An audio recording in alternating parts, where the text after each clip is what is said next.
Ayan, hello, hello. Ayan na. Nagre-live na ako kasi yung first part ng live when I was talking about why I understand why SMNI and the Kingdom of Jesus Christ is staging a 7-day rally.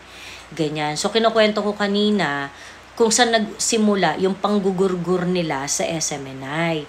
It started from the time na nag-usisa itong laban kasama ang Bayan Host, sila ka Eric at saka itong si Doc Lorraine. Nagtatanong sila tungkol sa travel expenses ng mga ng house.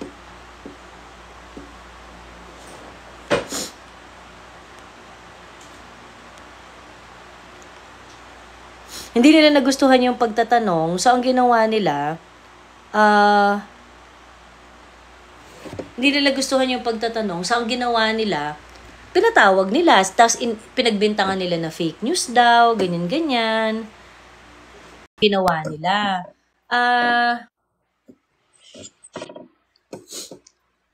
Ayan. Sound, please, sabi ni Wato. Wala ba sound? Wala ba sound? May sound po, ma'am. May sound. May sound naman. Ayan, meron. Okay. Ayun. So, ang tawag dito, nakaka-frustrate. Anyway, babalikan ko na lang yan mamaya. Kasi nandito si Neil. And, merong isa sa mga na gusto ko rin pag-usapan.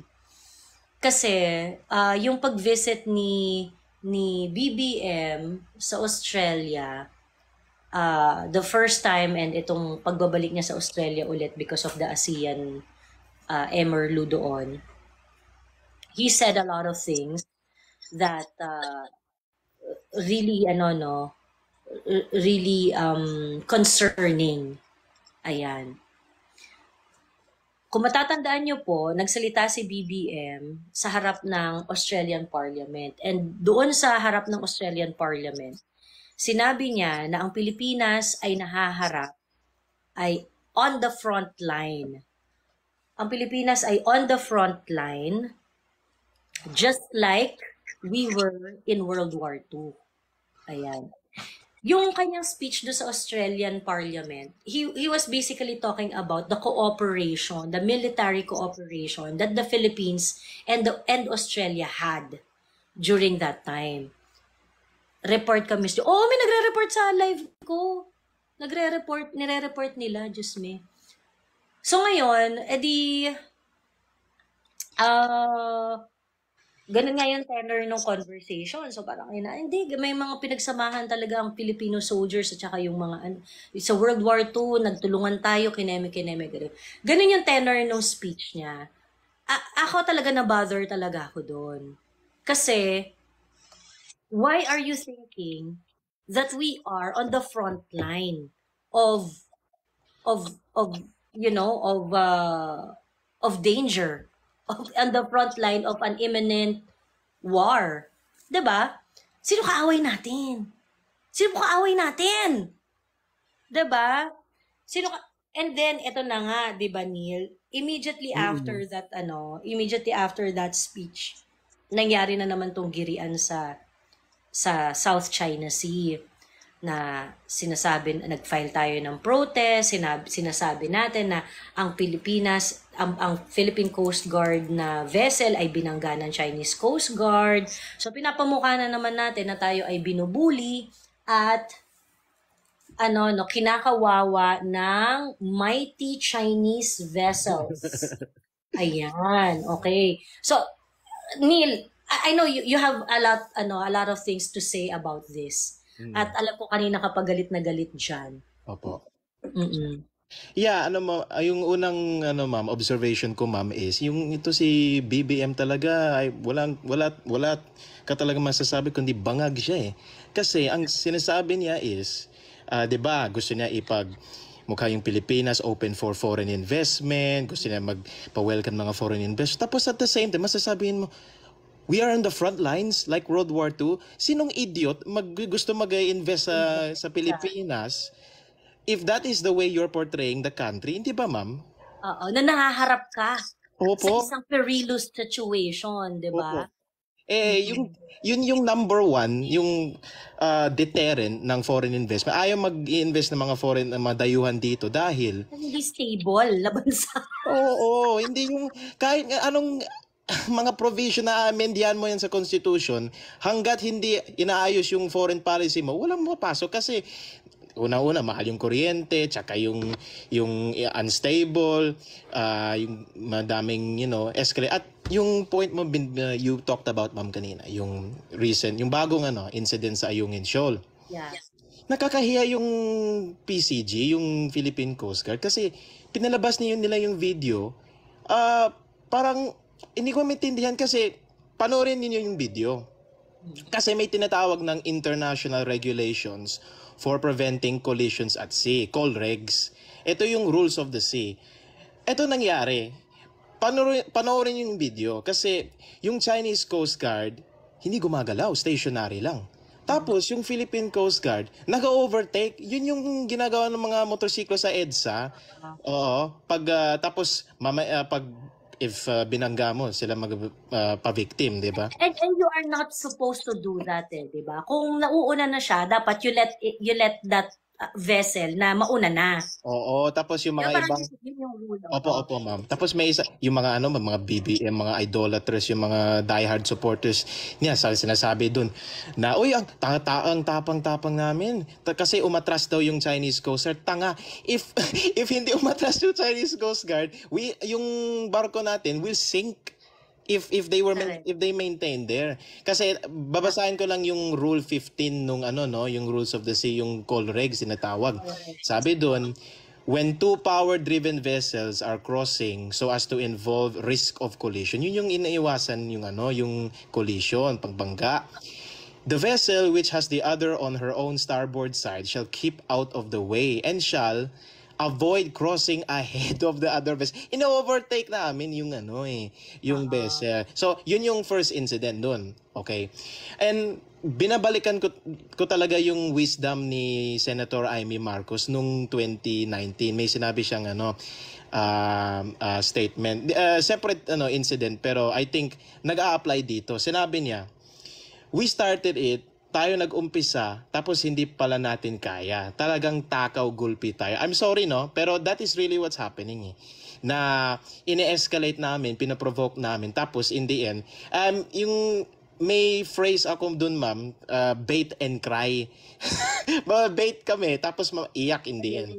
So, opo. Tapos yung final point ko lang, ma'am, is yung nangyayari dun. Yung second, kasi ma'am, kagabi, two nights ago, dun sa Manila Diamond Hotel, sa Diamond Hotel sa Manila, may in-organize ng isang forum yung British Embassy, yung BBC News, yung UK news outlet, na isang forum, nandun yung Akbayan Chair, yung babae, at nandun rin yung yung kaibigan natin, si Richard Heydarian, yung expert kuno, at saka si former Chief Justice Antonio Carpio. Hindi to nire-report ng media. Pero, yung si Carpio, parang ina-admit na mali yung ginagawa natin Pilipinas doon sa Ayungin Shoal. Kasi, inaamin niya, yung resupply mission namin mismo doon sa Ayungin Shoal, pagdadala ng mga, mga pagkain, tubig, sa Ayungin Shoal, sa mga sundalo natin nagbabantay doon sa BRP Sierra Madre sa Ayungin Shoal. Sinabi niya, walang basehan sa international law. Kasi ang pinagsasabihin ng DFA, yung dalawang pundasyon sa ginagawa natin ng resupply mission sa Ayungin Shoal ay yung unang-una, yung UNCLOS, yung United Nations Laws of the Sea, at yung 2016 Arbitration Award. No? Yung sabi ni Carpio, we were surprised kasi after 7 years, inamin niya yung talagang nangyayari doon is kasi yung UNCLOS, yung sakop nila is maritime issues, yung tupang tubig lang yung issue nila. Pero yung sinabi ng arbitration at mahanap ninyo, ito yung 14th submission ng Pilipinas doon sa arbitration yung incident, yung resupply mission natin sa Ayungin Shoal sa Sierra Madre. Sinasabi ng arbitration na military activities yun. At dahil military activities yun, outside of the authority or yung jurisdiction ng UNCLOS. So inaamin ni Carpio na ginagawa na yung resupply mission natin doon ay hindi sa sakop sa UNCLOS. So alam po naman natin, ma'am, si Justice Carpio. Hindi siya govern nung kasi yung arbitration na noong 2016, that is based on the interpretation of UNCLOS, di ba? Opo. So yung whatever activity that is being done right now, like for example, yung resupply mission na yan, it's not covered by that. Opo. And I'd just like to give to our audience para sa mga nanonood ngayon, basahin nyo yung arbitration po kasi maraming propaganda about yan. Ito po, paragraph 1203. The tribunal decides as follows. The dispute between China and the Philippines concerning the Philippines Marine Detachment, yun yung Sierra Madre, on Ayungin Shoal, involves military activities and that the tribunal has no jurisdiction to consider the Philippine submissions. Klarong-klaro. Actually, inamin ni Carpio yun sa isang interview niya with si Karen Davila actually sa ANC, pero hindi gina-cover ng mainstream. Pero yun lang po, those are the two. So ibig sabihin hindi mo po pwedeng bitbitin yung issue ng UNCLOS pagdating dito sa resupply. We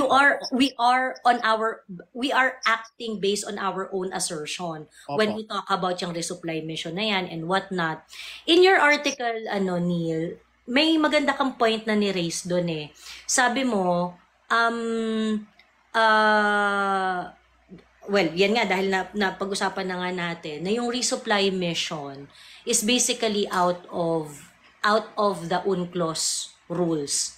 So therefore, you would be on your own kung i-assert mo yan or what not.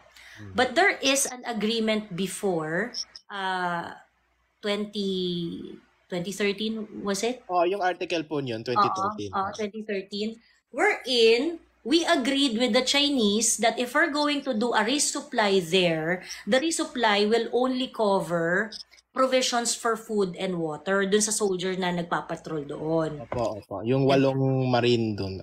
Yes. And it is not going to cover yung hahatid ng construction supplies. Opo. Yep, that's right. So, ibig sabihin, meron tayong agreement sa China in the past.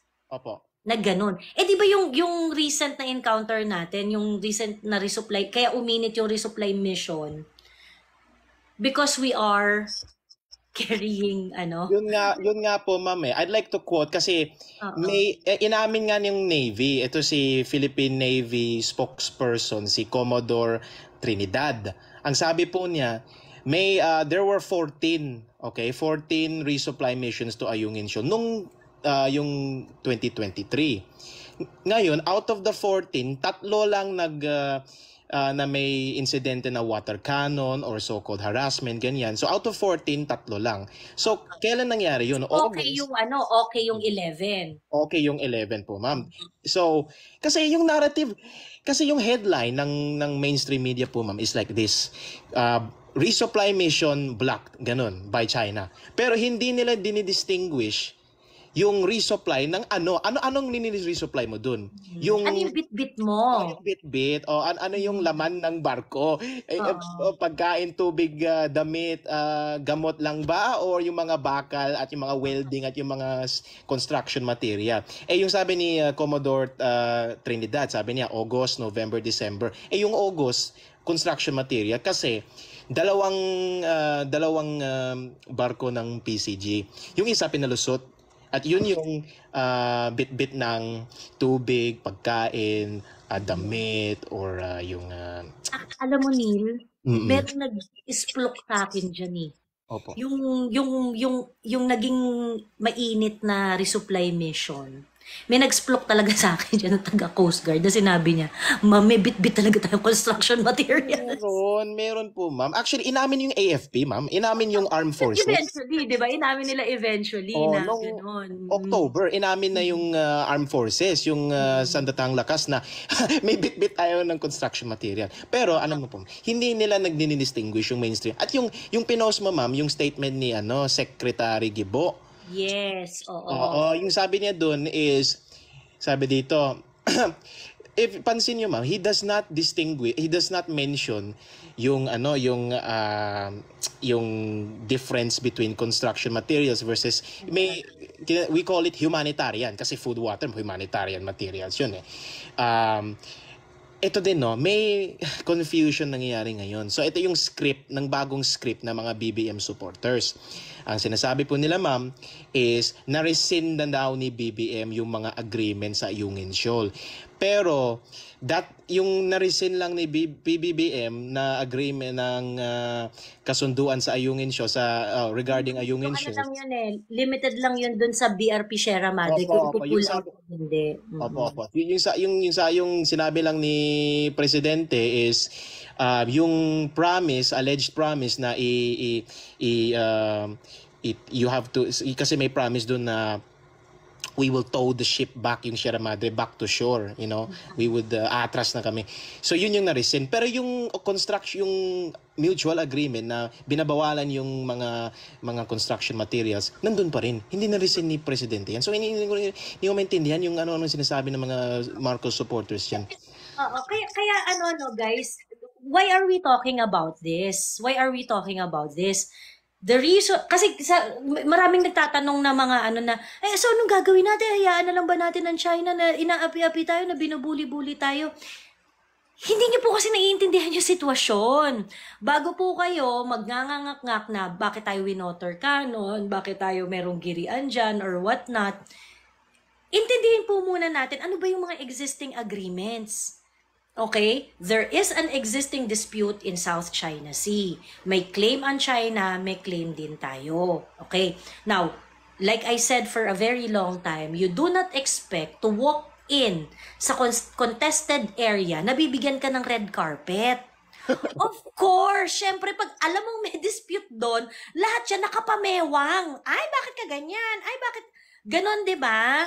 Ganon naman di ba sa neighborhood ninyo na magkakaaway yung mga magkakapit-bahay? Pagka merong dumating dyan na asawa nung isang may-ari nung bahay, parang, anong ginagawa niyang misis ni dito? Di ba? May girian po talaga. Okay? So, ganon yung sitwasyon natin doon. Ngayon, I think maganda yung pagkakalatag ni Neil na because the issue of resupply is outside the rules of UNCLOS, ang gumagana dyan, kanya-kanyang assertion ng bansa. Ma'am, I'd just like to quote yung very short part lang, yung statement nung sinasabi niyo po. So, ito yung 2013 article na the one you brought up po kanina, quoting si Den Aquino, yung Defense Secretary, so yung predecessor ni Gibo, si Voltaire Gasmin. Opo, at yung dialogue niya with yung then Chinese ambassador to Philippines, si Mak Ching. Okay, so this is on May 29, 2013. So more than 10 years ago. Ang sabi doon ni Secretary Gasmin, quote, "We will not violate the agreement." May agreement. "Not to construct new structures. We told them we're only bringing supplies for our troops there like water, food." Klarong-klaro eh. It's just may existing protocol. Ayun, go ahead ma'am. Yun na. And so, what do you expect? Kung meron kang agreement na ganon, and then you are trying to, ang ginagawa kasi ng Pilipinas, I do not know, maybe we wanted to assert more. We wanted to be more bold. Kagaya sabi ni BBM kanina, we should be bold. Ganyan. Baka yun yung gusto niya, maging bold, ganyan. Yan, sa totoo lang, Neil, no? Sa akin, walang problema kung yun yung trip ni BBM. Gusto niya maging bold, gusto niyang mag-assert pa more diyan sa Ayungin. Walang problema. Pero huwag kang iyakin. Opo, kasi that's Bakit? beyond undignified yun. And yung may sinabi si BBM sa Australia na it really shows na yung taong to really bangag talaga, I would really say. Kasi sinasabi niya, hindi daw tayo dinidiktahan ng mga Amerikano. Yung live niyo po kagabi yung independent foreign policy. Kalokohan yan. Dahil um, yung mastermind talaga na inuudyok tayo mag-violate ng protocol, magbitbit ng mga bakal at mga construction materials sa Ayungin, mag-violate ng mga agreements doon, is isang Amerikano, si Raymond Powell. Correct. American by design, just me. So hinahain tayo sa mga sa gulo, and then in the end, yun yung BBM, I think should really think about this. Kasi if he does not fix this policy, yung Ayungin magiging Scarborough Shoal niya. Mawawala natin yung Ayungin dahil sa assertive. Because it's going to be resolved through force pagka ganon. Opo, kasi yung kay yung through force, and if it's going to be resolved through force, how can we win over that? Pero may good news, I think, so far. Kasi dati, yung pinagmaingay dyan is yung si Jay Tariela, yung Coast Guard Hindi siya yung Coast Guard spokesperson. In fact, may chismis actually about this one. May tao sa PIA, sa Philippine Information Agency, na isang regional director siya. At nagkita kami nung Chinese New Year party dun sa Shangri-La nung yung organized by the Chinese Embassy. Actually nandun yung First Lady si Lisa. nandun din siya nakapag-selfie. Hindi pala kayo BFF daw kami. so nandun siya. At may isang yung PIA director. Parang when he saw me, sabi niya, Daniel, Neil, si Taria. Sabi ko, sir, bakit? Sabi, binabrand niya ako ng pro-China. Sabi, bakit ganun? Yung si sir, neutral lang siya. Gusto na mag-organize ng forum. Pero yung ginagawa ni Tariela, allegedly daw from him, is binabrand niya yung mga tao, pati career government na tao, employees, may empleyado sa gobyerno, na if hindi ka belligerent, kung hindi ka assertive, pro-China ka. So, sinisiraan siya sa may ibang agency. So, maraming tao na iinis na kay Tariela. Ngayon, GMA News, kasi usually, pag kinakote nila si Tariela, PCG spokesperson. Pero yung latest, yung designate or yung adjective, yung, I guess, yung description para sa kanya, task force. Kasi hindi na siya parang... So parang you're saying na parang na-demote siya? I think so. Kasi interagency na lang siya Kasi National Task Force... Ad hoc na lang yung office niya, no? Hindi na Opo, yung may source na, somebody told me nga na pati si BBM na he's annoyed na with Tariela kasi kung ano-ano sinasabi. Well, ako sa totoo lang BBM not acting or not putting Tariela in his proper place. Nainis din ako kay BBM. Tagal-tagal na nagpuputak ni Tariela, di ba? Ma'am, wala po siyang command responsibility. Yung problema sa kanya, wala po siyang command responsibility. And yung ma'am, yung magandang yung ginawa ni PRRD, may gag order. Sabi niya sa time na ni PRRD, siya lang at si Spokes Harry Roque ang pwedeng magsasalita tungkol this issue para i-centralize mo yung discourse. Hindi, sige po may ibang statement. Tapos next day si Tariela may ibang statement. Tapos ngayon yung president may ibang statement. It sends a bad message, ma'am.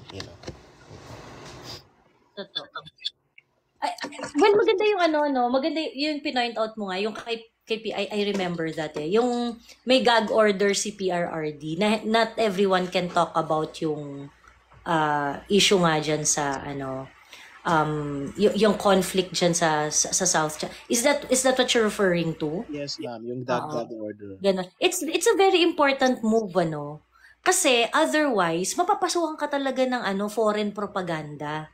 Kagaya ng what's happening now, 'di ba? Kagaya nito si Tariela na hindi mo alam kung nasaan ng loyalty. I mean, ano pa to? Empleyado ba to ng US American Embassy? Government? Who's your boss, Tariela? 'Di ba? And then inuunahan siya Inuunahan po siya. Inuunahan po yung presidente. And is talking about foreign relations. Na parang, saan niya kinukuha? Diba? So, kinukuha yung mga pinagsasabi mo? Is that even the official stand of the president? I mean, pati nakita niyo po yung post ni Ma'am Sas yung a few weeks ago. Pati Russia inaaway. Si Tariela, pati Russia. Dinamay pa ang Russia.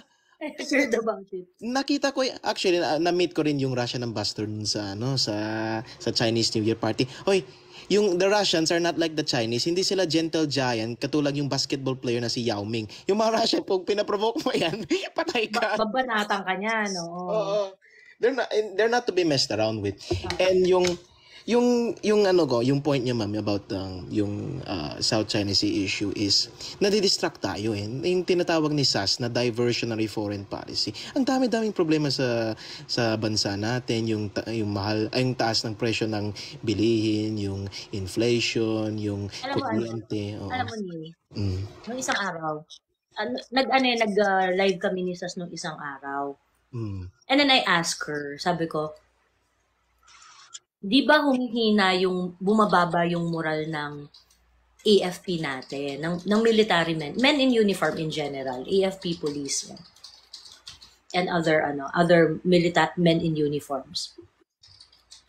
Sabi ko kay SAS, di ba SAS na pag-usapan natin before na talagang humihina na yung confidence ng military people kay BBM? Kasi nga, siya bangag di ba? Bangag mag-isip bangag mag-desisyon, di ba? It started with yung sa peace talks niya dito sa NDF, mga ganyang etos niya. Pagkatapos yung apathetic niya na attitude niya towards the Philippine soldiers, di ba?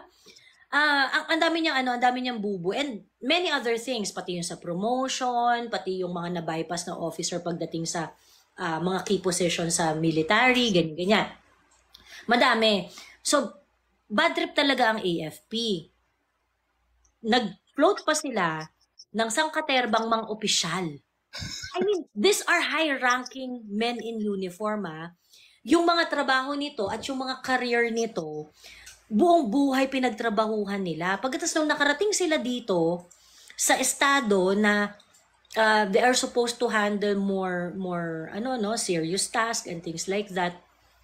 Imbis na bigyan sila ng assignment, ay finload sila, nilagay sila sa freezer. Oh my God. Diba? Nilagay sila sa freezer and that's very, very insulting for our men in uniform. So anyway, I'm just saying that to establish kung bakit frustrated ang men in uniform sa presidente. And then, sabi ni SAS, marami namang card si BBM Sabi niya gano'n. Ang isang card dyan, kung ayaw mo na awayin ka ng military, maghanap ka ng mas malaking kaaway. Yan. And so, that is why, yun yung pinopoint dun papunta si Neil kanine. Yung this issue has become a diversionary tactic. So, parang, it is, we were talking about it, and alam mo yung Neil, sabi ko, tingin mo ba ito na yung moment na binubunot na ni BBM yung card na yon? Na kunwari magpaparinig siya ng ganito, sasakyan. I mean, kasi win-win si BBM dun kiss siya sa mga Amerikano and at the same time, mararali niya yung mga men in uniform natin. Because, after all, our soldiers are going to rally behind our president kapag kunwari meron ka ng kaaway na mas malaki kaysa sa local issue. Diba? Yeah. Yung sinabi mo, ma'am, is 100% correct kasi yung moral ng mga Coast Guard is siguro they're thinking Tariela is the one who is trying to lead us into yung abyss, kumbaga di ba may Philippine Star article na drop out ng PMA yun dahil may not drop out, kick out dahil sa may investigation ng cheating daw. Yes. Mahigpit ang mahigpit ang code of conduct ng mga PMAer kasi pag na-violate mo yung we, the cadets, do not lie, steal, do not lie, cheat, steal, nor tolerate anyone who parang, ano yun? Nor tolerate. Those who enables those things ata, ewan ko, I forgot. Kasi parang gano'n, they're not going to tolerate anyone who's doing that among their ranks, ganyan. So nasa PMA ka pa lang, gano'n na yung they don't lie, they don't cheat, they don't steal. Maraming nakikick out sa PMA kapag kunwari nangungopia ka ng assignment tas nahuli ka. Ay, sabi ko sa'yo, Neil, ang dami kong kilalang ganyan. Sabi ko kasi ako nag-college So madami kong kilalang mga kadete noon. Ganon. Madami talaga natatanggal because nahuli silang nag-cheat. Hello, Jeng Marie from Florida. Hello. Yung kaso ni... ang daming ganon. Yung kaso ni Tariel, yung investigation, prima facie daw. They found na cheating siya. Prima facie daw. Kasi pagka ganun talagang na. Kasi proof na lang yun na nag-cheat ka Talagang yari ka talaga sa ethics committee, ganun. Yeah. But may isang point din, yung sinabi mo ma'am, yung speech ni Marcos dun sa Australia. Yung interview. Nito nyo ma'am, yung tinanong siya na why is that funny? Ganyan. Yung about yung may post si Sas about that. Sinabi niya, parang BBM is in parang parang naka-hostage siya. Kasi hindi niya masabi na yung Amerikano nagki-kidnap sa kanila and nagpa-file ng kung ano-anong kaso na hindi naman totoo, propaganda. Dinilute niya yung narrative na kinidnap sila ng mga Amerikano. Taken daw. Taken na lang daw sila by the Americans. Nakahiya. It's a disrespect to his own parents. Kasi alam niya, kasi alam mo, may strong statement si BBM dati. Actually, hindi. Nung nasa HQ pa siya, nung kampanya pa, ito yung sinabi ni Attorney Glenn Chong. Nung sa HQ pa siya, BBM would always say, parati niyang sinasabi, the Americans removed my father. The Americans removed my father. He would always say that. Palagi. Ngayon, nag-iba ng tono. Kasi he needs them para yung, may maraming sinasabi na yung 180 niya sa foreign policy ay dahil dun yung frozen fruits and vegetables daw. Yung frozen assets. So, win-win nga. Sinabi mo, win-win yun eh. So, kasi yung anti-China ngayon, popular among the people. Oo. Parang ang sexy kasi pagka pinaglalaban mo ang bayan laban sa mga banyaga. May parang meron siyang ring na parang moment to shine na natin to na magpakabayani, ganyan. Ganon. But without really understanding that they are not actually protecting the interest of the Filipino people through that. Na hindi kayo bayani pag laban na laban kayo at hindi nyo alam kung ano yung pinaglalaban nyo exactly. 'Di ba? Kayo, salot kayo sa bansa. Salot kayo sa bansa pagka ganun. Ayun. Well, may sasabihin ako kanina, nakalimutan ko. Nakatitig ako dun sa statement ni Gibo. Oo, opo. Sa statement ni Gibo. Kasi sabi ni Gibo, sabi niya, the propaganda mechanisms of the People's Republic of China once again attempt to justify their illegal acts against Philippine vessel. Hindi yun illegal acts. The presence of the Sierra Madre, according to UNCLOS, yun yung illegal. If we're to follow UNCLOS, Kasi naintindihan ko namin si Presidente Erap na iniwan niya yung Sierra Madre doon as a symbol of our presence. Nag-assert siya di ba? Nag-assert tayo O, sige, okay. Pero yung problem, ma'am, is their claims, their assertion do not match yung sinasabi nilang foundation or yung legal basis nila. Hindi nag-match.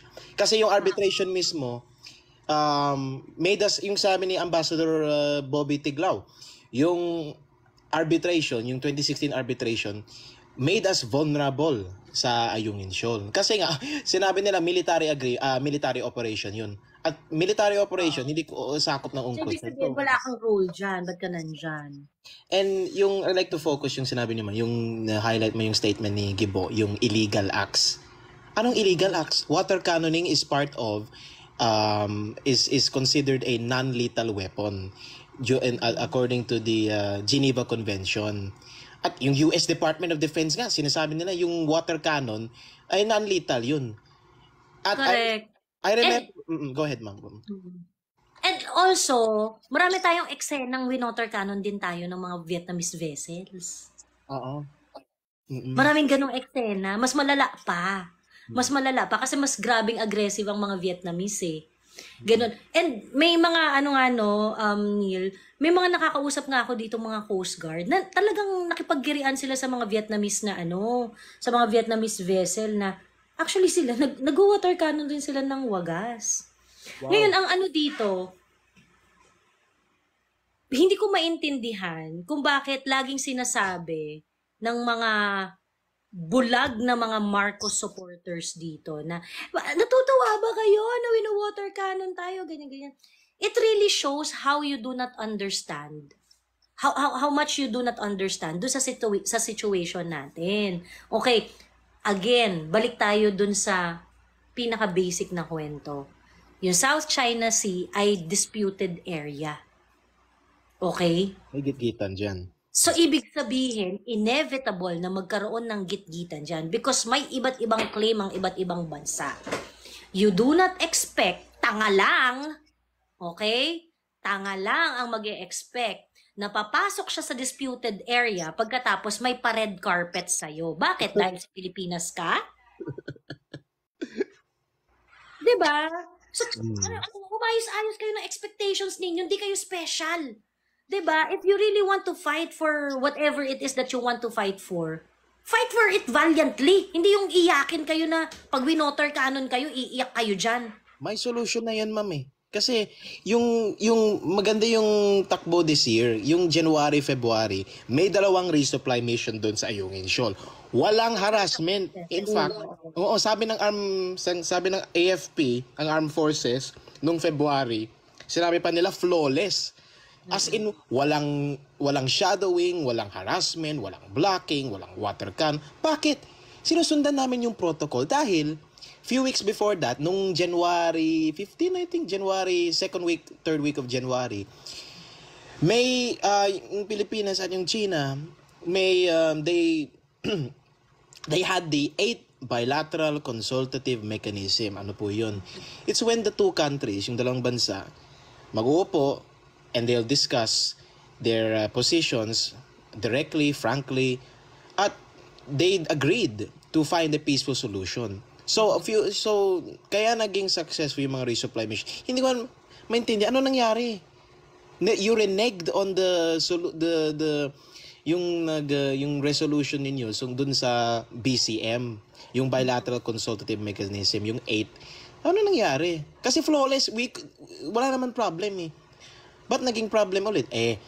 Yun pala, kami nagreneg, we broke yung the protocol at bit-bit na naman ng construction material. So yun yung, that's the only explanation dun.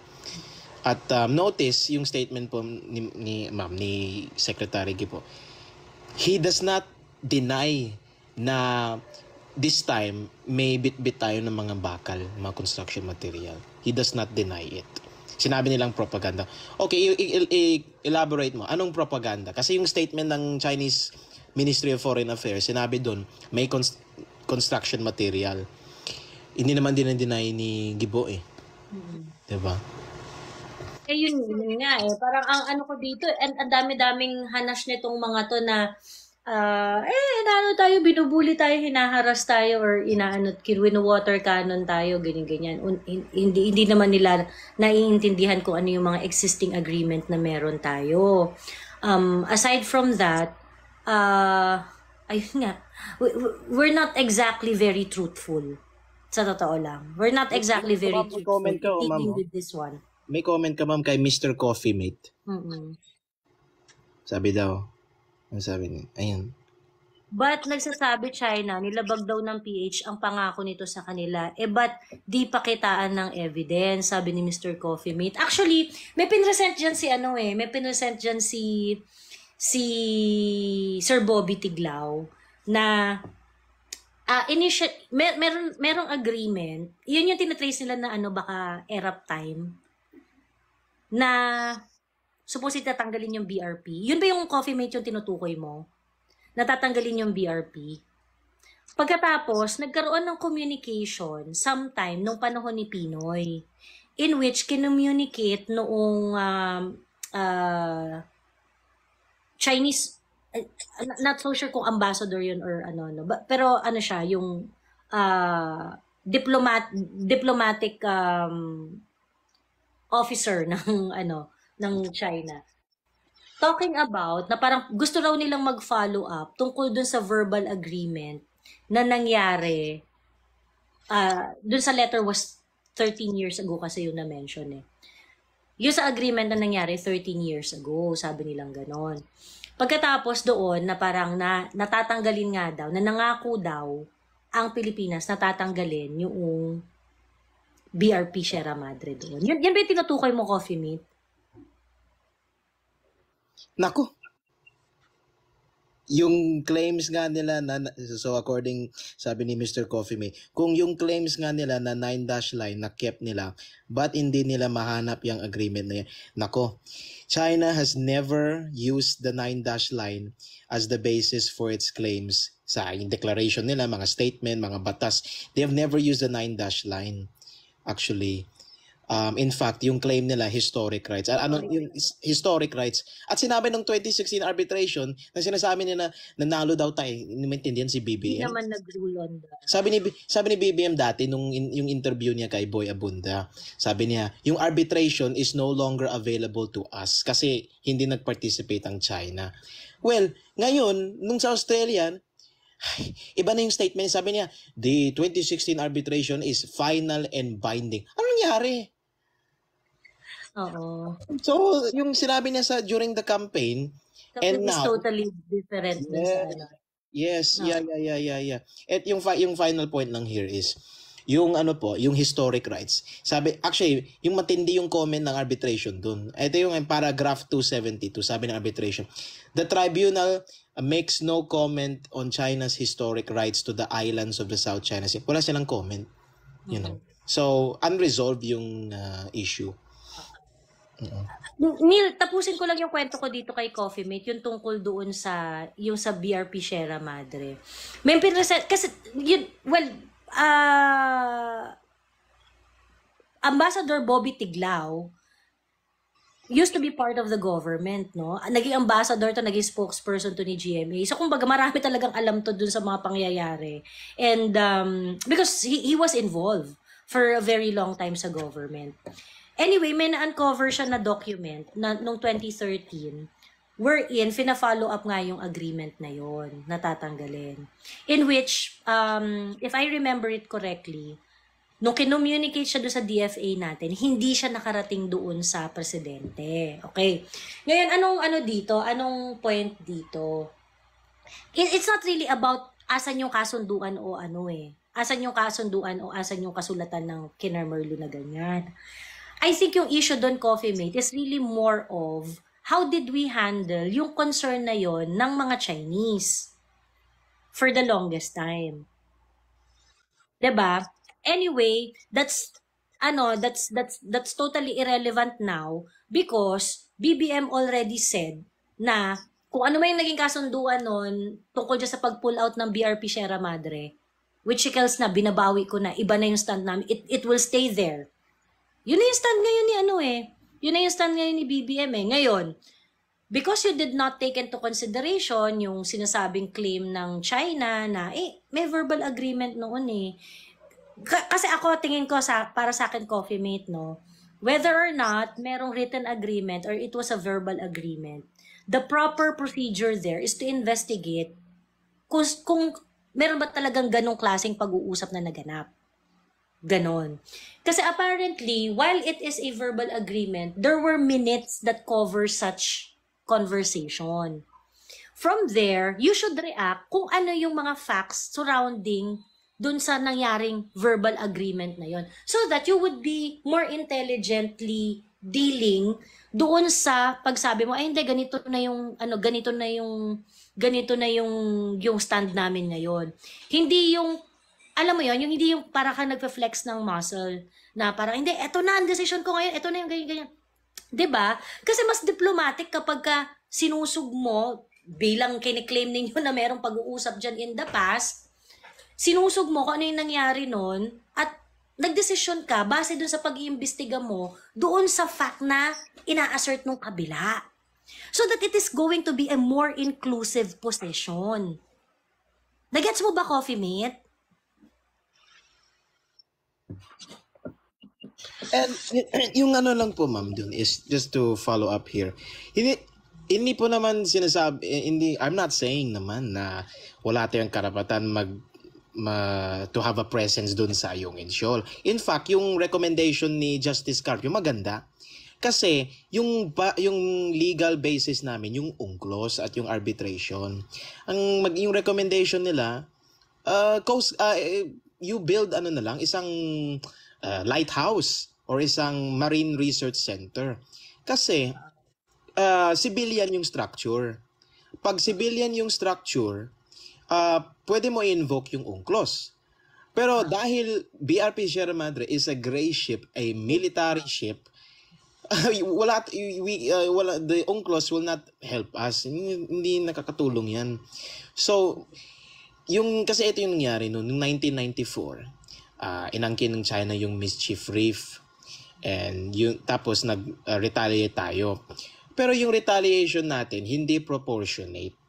Kasi yung structure na pinatayo ng China dun sa Mischief Reef, civilian, yung mga stilts para sa mga isda nila, tayo, military ship. Tapos, dahil UNCLOS, yung based on exclusive economic zone, yung claim natin, yung exclusive economic zone, yung karapatan mo dun is underneath the waters. Kumbaga, use lang. Right to use, hindi ownership. So, pwede ka mangisda dyan. You can, harness yung mga oil and gas kung meron underneath the waters. Pero yung surface waters, hindi sa'yo yan. So, yung propaganda ni Risa Hontiveros, atin ito, that's hindi totoo yan. Yeah, that's BS, ma'am. And, so, what we should have done dati, nung time ni ERAP, is, dapat pinatayo na lang natin isang, lighthouse, parang ganun. Kasi, yung iba natin, islands. And it is in accordance with dun sa, yung enclosed sea. That's right. Opo, countries sharing enclosed sea must work together to must cooperate on how to patrol yung resources, set up ng mga joint kinemerla dyan, ganyan. Yung mga ganong etos. Kasi yun yung pinaprescribe ng UNCLOS eh. Kapag may patong-patong kayong mga claims dyan sa exclusive economic zone bilang enclosed sea yung pinag-uusapan natin dyan, mag-usap-usap kayo at magtulong-tulong kayo. Ngayon, just to add lang doon sa sinasabi ni Neil, pwede rin naman na, hindi naman porket sinabi na nag-cooperate ka, you're going to give up on your claim. It doesn't mean rin naman na ganun. Pwede rin naman na, hindi, mag-cooperate lang tayo in order to manage the resources more efficiently, ganyan. Pero we're not giving up our claim here, diba? Mag-find ka ng other opportune time kung kailan ka mag-a-assert, ganyan. Pero, hindi ko maintindihan kung bakit kayo gusto nyo mag-decide na tayo ngayon. Kung kanino yung mga bato doon sa totoo lang, ma'am, yung ginawa ni PRRD doon maganda. Kasi to be honest lang po, yung ownership debate nagiging moot and academic na yan kasi 6 nag-claim doon. 6. So yung solution yung recommendation ng Chinese leader si Deng Xiaoping. May acronym yun eh. Yung solution niya is SDPJD. And yun ay shelve disputes pursue yung sinabi mo, joint development. I-jointly develop mo na lang yung resources doon. Kasi, yung sa time ni PRRD, may MOU, may Memorandum of Understanding sa Reed Bank, doon sa, actually, north of Ayungin Shoal, is yung 60-40. 60% ng mga gas and oil doon papunta sa Pilipinas at 40% sa kanila, sa China. So that's, number one, consistent yan sa batas natin, yung 60-40, yung foreign ownership. At saka, consistent yan sa fairness kasi sila naman they will be the ones to gastos on the technology, on the infrastructure. Wala naman tayong ganyan eh. So more than fair na. In fact, sinabi ni Ma'am Sas na may kinuusap siyang DFA before ata or something na I think until baka aabot niya ng 70% papunta sa Pilipinas. So yung one of our colleagues, si Rod Kapunan, sinabi niya, yung cat and mouse dun, yung pag Tom and Jerry nyo dun sa Ayungin Shoal, kahon yun. Nothing will come of that. Pero yung 60-40, yung joint oil and gas, may kwarta. So that will benefit the ordinary Filipinos. And to add to your point, ma'am, yung sa ibang islands na ino-occupy natin, for example, yung West, yung Likas, yung Parola, yung Lawak Island, at yung Patag Island, yung mga structures namin ng Pilipinas doon, yung mga structures namin doon, lighthouse. So may ano talaga, may consistency. Lighthouse talaga tinatayo natin doon sa mga iba-ibang island na inaangkin natin. Pero dito lang sa Ayungin, kaya naging problema, military. Kasi sinabi ni Kaado, one of our colleagues, sa show nila kaninang 6 p.m. ata yun, sinabi niya, yung UNCLOS, hindi yan mag-a-apply kung militarize yung situation sa isang area. So ayun sa Ayungin show, militarized. Nag-a-apply lang yung UNCLOS in a peace. Because of the presence of BRP Sierra Madre. That's right. So, UNCLOS can only kick in if peaceful. Kasi yung EEZ, yung Exclusive Economic Zone, which Ayungin Shoal is part of our Exclusive Economic Zone, yung rights nyo dun is fishing rights and exploitation of the resources underwater. Paano ka mag-fish? Paano ka mag-iisda diyan if militarized yung area, 'di ba, ma'am? Na ano ba? Naintindihan niyo yung mga yung kung bakit may girian? Kasi that's very important very important situation to understand. Yung presence nung ship doon, nung militarized na ship nung BRP Sierra Madre is actually provocative. 'Di ba? Yeah. Actually, while it is considered provocative, hindi rin naman yun talaga pinapatulan ng sagad ng China, 'di ba? Yeah. Sinasabi lang ng China doon, tanggalin nyo na yan, ganyan. Magiging si BBM naman sa Australia, climate change. Kapag na yan, if that BRP Sierra Madre sinks into the ocean, yung kalawang na yan, mapopollute ng Ayungin Shoal. Tapos environment hazard pa nga yung, Diyos ko po, yung monstrous na kalawang. Tapos, can you imagine? Let's say hypothetical, dahil it sank into the ocean yung Sierra Madre, tapos naging environmental hazard, China has basis to sue us in an arbitration in some arbitration court for violating article. They would have a ground, Article 121. Coastal state should take steps to stop pollution in the area. Anong ginagawa niyo? Yung kalawang na yan. Climate change. Neil, pagkalitain lang natin si James ng Hello, James. Hello, Miss Joey. Sobrang saglit lang talaga nito. Hindi kasi kasya dun sa sa comment. Ang haba kasi. Dito, nabasa ko po kasi sa Reddit and sa Twitter, hindi ko po kasi siya alam. Hindi ko alam kung alam niyo po to. Yung mga nagbebenta daw po ng mga ballpen and yung mga nagbebenta ng OTAP, then yung mga namamalimos daw po dyan sa lansangan, ano daw po yon? mga alagad daw po yun ni Pastor Kibuloy. So, i-confirm ko lang po kung alam niyo po ba yun. Totoo po ba or hindi? Kasi, wala lang. Kasi isa po kasi ako sa namimigay talaga, bumibili na pagkain sa mga gano'n, magbebenta ng otap, ballpen. Wala lang, nababother lang ako kasi... Ang sa akin naman kasi, are they doing it ng are they forced to do it? Let's say, okay, ganito. Let's say totoo. Are they forced to do it? Are they not being given any free will na kung ayaw ba nila, pwede ba silang tumanggi, ganyan. Pinipilit ba sila, tinatakot ba sila na gawin 'yon? I think yun yung dapat na question kasi kung kunwari that's their way of doing things at willingly ginawa naman nila 'yon. 'Di ba? O anong problema?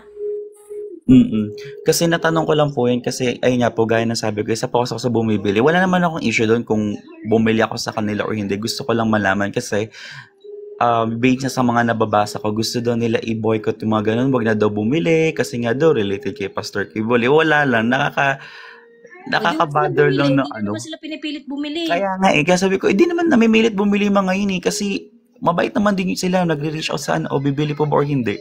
Ganun lang naman Ganun lang naman. Actually, hindi ko rin maintindihan kung bakit ang kakapal ng mukha nung iba na na mambasag ng trip ng religious belief ng iba. Yung gano'n. Yung parang, Diyos ko, kung kunwari yung ibang mga religion na hindi naniniwala sa, for example, di ba yung mga dautan na classic dyan sa mga iba't ibang religion, ang mga Catholic dinadaot-daot dahil sumasamba daw ng kahoy. Di ba? Yung mga ganon. Tapos yung mga, yung mga iglesia ni Cristo dinadaot-daot dahil hindi kumakain ng dinuguan, yung mga ganon. Di ba? Alam nyo, ang isa sa mga pinakamataas na karapatan ng kahit sinong tao ay yung right niya to believe. You cannot deprive the person to believe whatever he or she wants to believe in. Kung gusto niyang maniwala na yung piso sa bulsa niya ay doon nakatira ang Diyos niya, wala kayong magagawa doon. No matter how reasonable is that, no matter how crazy it is, ganyan, wala kayong magagawa. You have to respect their own belief. Diba? Ganun yun. So, kung kunwari si Pastor Kibuloy, ang paniwala niya is appointed son of God. Walang basagan ng trip. Yun yung trip niya. Kaya nga po, ito po, may nag-comment nga di po, taga Davao daw siya, and totoo daw po. Wala lang, kasi parang ang nagiging dating kasi dun sa mga post nila is parang pinipilit sila na magbenta, hindi naman. Wala lang kasi nakakabwisit. Kaya pag nakakakita ko ng ganun, minimute ko na lang kasi mabwisit ako ng Wala, umakyat lang ako dito ni Showy para gusto ko lang makuha yung thoughts mo po. Oo. Bakit yung nag-i-impose on how they should do their things, di ba? How they are going to conduct themselves. Yun yung problem. Di ba? Madam Jo, ask lang, di ba mapakulong man nila si Pastor Kibuloy, temporary lang yon? Well, ang pagpapakulong naman kasi ng legislature, ng Senate or ng may na yan may Supreme Court decision na yan na parang they cannot when they hold someone in contempt tapos kinulong siya, dineprive yung liberty niya at dadalhin siya dun sa facility ng Congress or ng Senate, they cannot deprive the liberty of that person ng indefinitely. Ganon. So, kailangan nagbibigay sila ng period. Pagkatapos yun yung magiging basehan kung gaano siya katagal magstay doon sa facility ng legislature. Temporary lang talaga siya dapat, ganon. At saka, pero yellow kasi talaga, sa totoo lang, krimen kasi yung pinag-uusapan dito sa issue ni Risa Ontiveros Bakit siya? Bakit ikaw? Anong nito? Anong batas yung gusto mong gawin that requires doing an inquiry kung nagkasala ba si Kibuloy o hindi? If you have if Risa Ontiveros is able to solicit tons of evidence against Pastor Kibuloy, ba't di mo na diretso ng kasuhan? Total, may hawak ka na pala mga ebidensya. Anong ginagawa mo dyan? Because, again, Pastor Kibuloy is not the target. He is not the main target here. The main target are the Dutertes. And unfortunately, for this guy, for Pastor Apollo Kibuloy, isa siyang malaking tinik sa lalamunan to get to the Duterte. So, kailangan tanggalin muna yan, bunutin muna yan, tinik sa lalamunan na yan, so that they can eventually bring down the Dutertes, PRRD for that matter. Ganun lang kasimple. Tingnan nyo, ang pinagmimitingan krimen na nagawa ni Kibuloy pagkatapos kung saan na nagsasasanga kung yung topic nito ni Risa, naging AMLA issue na, naging ano na, para ano ba talaga gusto mo, Risa? Diba?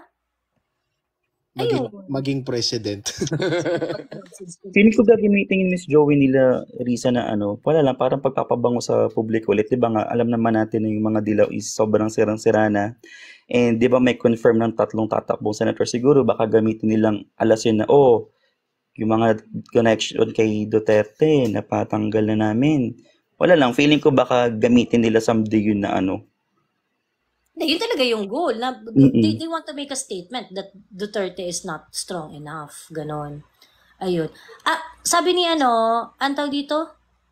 Depensa nila dyan, karapatan daw ni Honti magpa-Senate hearing. Actually, hindi po nila karapatan yun. Ano po yun nila? Ang tawag dito, privilege po nila yun. Hindi po lahat ng kanilang inquiry ay ina-approve ng Senate President. It's a privilege, it's not a right. Kasi kung right yon, dapat every time na mag-request sila ng Senate inquiry, dapat pagbibigyan sila, 'di ba? Hindi naman lahat ganoon bakit ang tawag dito, si Robin, 'di ba? Push sa constitutional change ng which includes yung mga political reform sa constitution. Hearing siya ng hearing doon. Kaya pagkatapos nung nanghihingi siya ng deliberation sa plenaryo, hindi rin naman siya masyadong pinansin. So, hindi siya karapatan.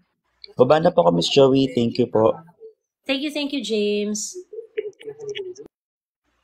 Ayun. Hello, si Haya. Hi, Miss Joy. Maayong buntag sa tanan. I just have a few questions. Take advantage ko na ng time na to. I just have a few questions for Sir Daniel Long. I hope he can give me his time to answer these questions. But before I ask my question, for context for the people, this is regarding kasi kay Ray Powell. So, for context, Ray Powell is from Stanford, yung project na Gordian Knot, which was launched into 2021, and which is a U.S. naval funded parang academe group, research group, whatever. And he is the team lead of Project Muyusho, which is focused on South China Sea and China's maritime coercion daw. Pero yung Sea Light niya, which is his parang blog niya, was only launched around July 2023. So my question for Sir Daniel Long, was he already known as a maritime expert before this? And who hired him ba? Like, is he acting independently or is he part of the foreign policy makers sa bansa natin? Kasi parang lahat naman ng yung assertive transparency. Assertive transparency na galing sa Sea Light ay fina-follow ng ating bansa. Yes, si Powell, he really blew up nung February, nung after EDCA. At yung descriptor sa kanya, napaka-neutral, kala mo expert. US Navy yan ex-US Navy colonel. No, ito yung US Navy for 35 years. Wow. Yeah. So talaga siya, no? He is really versed in yung mga kung ano-ano yung mga tactics ng US Navy. Ngayon, ito yung scoop. After nung state visit ni PBBM nung January 2023, yung state visit niya to China, yung beginning of the year 2023. Mga I think 2 to 3 weeks after that, there were dalawang activities happened that sabotaged yung state visit niya kasi pumunta ni BBM sa China, may he bagged mga 20 billion daw dollars of investments, loans, projects, etc. aid. Tapos 2 weeks after that, yung sinasabi ninyo po, si Raymond Powell presented yung Project Mushu, yung assertive transparency, yung lahat ng mga incidents sa South China Sea, they will single out China, tapos they will hype it up with the media at lahat mga incident doon. He presented that doon sa Strat-based ADR, yung Albert Del Rosario, yung pro-US na think tank, na ngayon co-chair na si Manny Pangilinan kasi yung dating overall head dun si Albert Del Rosario, pumanaw na yung last year. So that's where Raymond Powell first appeared dun sa Strat-based, yung third week of January 2023, nung he presented yung Project Mushu to demonize China and sabotage yung magandang investment pledges and everything, good relations with China nung beginning of the year. So that's where he first came out, si Raymond Powell. So he is an independent. Definitely no, definitely not. U.S. Navy. I mean, like, as someone who is presenting himself as an expert maritime expert in our country, does he work independently here, or is he hired by our government as a consultant? Ayun, that is not clear to us. Pero yung sinabi niyo po kanina, tama. Kasi parang every time yung mga information, I'll give you an example. Nung June 30, 2023, last year, yung June 30, may report na so the Chinese were in a position to interdict or block. I forgot yung baka sa ayungin show din ata. Sinabi yung Coast Guard spokesperson, yung actual PCG spokesperson, si Arman Balilio, na wala siyang information about so-called Chinese blocking or whatsoever. Si Raymond Powell nag-release ng statement tungkol dyan at na-pick up ng Philippine Star at yung mga mainstream media. So, hindi pa nagsasalita yung PCG, sabi ni Arman Balilio, wala siyang information about yung alleged Chinese blocking. Yung media nag-pick up na si Raymond Powell. I think what we are sure of is may media partnership siguro. Alam mo, Neil, tingin ko dyan, because nagsimula na nga yung establishment ng mga EDCO sites. Part siya nung package to be here. So ayun. Tapos, alam naman natin kung ano talaga purpose ng EDCA sites, di ba? Humanitarian relief. You need a oh. Di ba, alam naman natin kung saan papunta yung I mean, it's very kung saan papunta yung direction ng mga Amerikano dyan. So tingin ko si Raymond Powell, tingin ko part siya ng package. Isa pa rin, ma'am, 'di ba yung last month, yung nakaraan February, nag-Q&A ako doon sa Kamuning Bakery Forum, yung si Ilocos Norte Governor Matthew Manotoc. Kwento mo nga yan. Yeah. No, so nung last month, sa February last month, may forum doon sa Kamuning Bakery, Quezon City. Tapos nandun yung Ilocos Norte Governor Matthew Manotoc, yung anak ni Senator Amy Marcos at yung nephew ni PBBM. And yung event yun, it was about yung Anvil Business Club, tapos magdo-donate sila ng 1 million pesos for yung mga MSMEs dun sa Ilocos Norte. Pero medyo uneventful, naka-boring yung question. Tapos pumasok ako dun. Tapos nandun si Governor. Tinanong ko, Yun yung elephant in the room, sabi niya ng staff niya, they were waiting for that question yung EDCA and everything. So tinanong ko, sabi ko, do you share your mother's views, si Senator Amy Marcos, do you share your mother's views on EDCA? At sinabi ni Governor Manotoc, sabi niya, we're against live fire. We want peace. China is our neighbor. We don't want the escalating tensions. Yun sinabi niya. At na-follow up ko yung question. May follow-up question ako. Kasi yung propaganda last year, Diyos ko, sabi nila yung EDCA daw, yung military, yung base militar ay para sa disaster relief and humanitarian aid, ganito, ganyan yung chuchu. Tapos, tinanong ko, Governor Manotoc, yung kapag may mga, disaster, typhoon, yung mga ganyan, is China helping you, the Ilocos Norte, are they helping the province? At to my surprise, sinabi ni Governor Manotoc, China is the first, yun yung exact words niya, China is the first to send us donations, aid, and sabi niya, yung mga food packages, they send high quality, expensive food packages, donate, and yun, 1 year na yun kasi last year, when they announced na yung mga dagdag ng 4 ng EDCA sites, February 2023 yun.